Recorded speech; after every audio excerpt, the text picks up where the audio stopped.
Family Support Center was initially established on July 2nd, 1984, and then in August of '89, the center merged and added a treatment component to its services.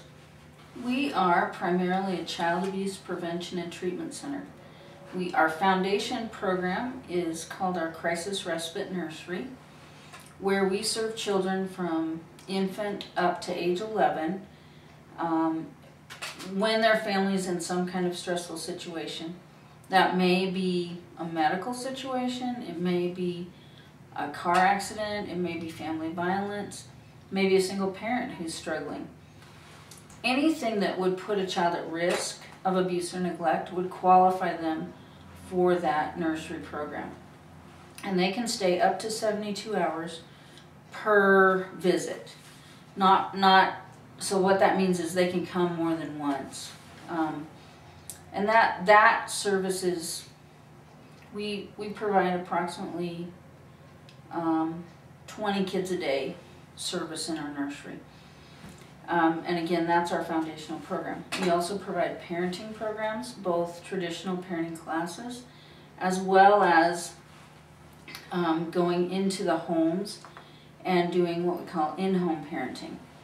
And that program is primarily for the rural areas, for all of the Western Division of Child and Family Services. So for example, our parent advocate drives down to Fillmore every Tuesday.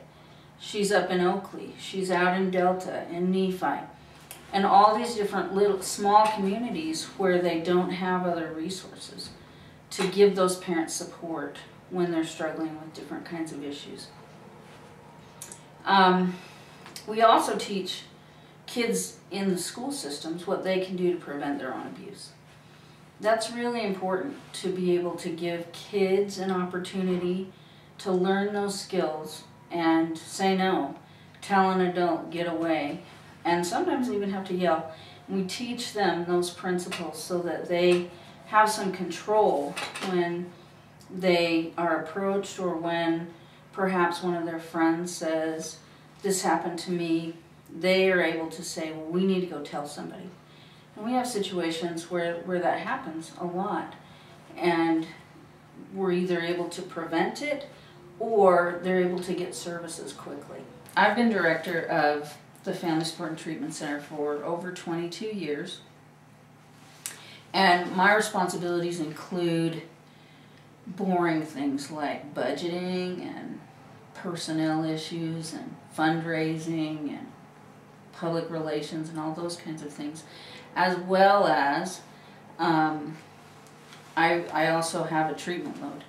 And so I may start my day with some administrative meetings. I may be looking at a grant, doing some writing. I would see maybe a 6 or 7-year-old child in the playroom, and then the next hour I might be doing an adult, or I may be doing a couple. I'm also attending community meetings and coordinating services in both the prevention areas as well as the treatment areas. So that's broad. I usually work about 10 hours a day, depending on what happens to be coming up. If there are grants to be written, sometimes those are longer days. And one of my favorite stories is about a little boy who I started working with when he was 9 years old. And they took him in and they gave him what he needed. When they first got him, he looked like a concentration camp kid. And you have to remember that he had been in foster care for about 18 months at this time. And yet his stomach was distended, he was very short. He hoarded food when he first came to their house. He grew 7 inches in 7 months. That first 7 months that he was with that couple, he grew 7 inches. And then he was adopted. that 7-inch growth wasn't because he didn't have food. It was because he was given an opportunity to thrive. We have heard of the studies that they did in the orphanages in the Eastern Bloc countries, where some babies they would feed and other babies they would feed and they would hold. And those who just received physical nourishment in terms of food turned their faces to the wall and died. But those who received affection and nurturing were able to live. This little boy, to me, is a great example of that. 7 inches and 7 months, because he was given nurturing and caring, and somebody said to him, "You matter, and we're going to help you to learn what you need to learn to be able to be successful." My name is Joy O'Banion. I'm the Executive Director of the Family Support and Treatment Center, and with your donations, we can save lives together.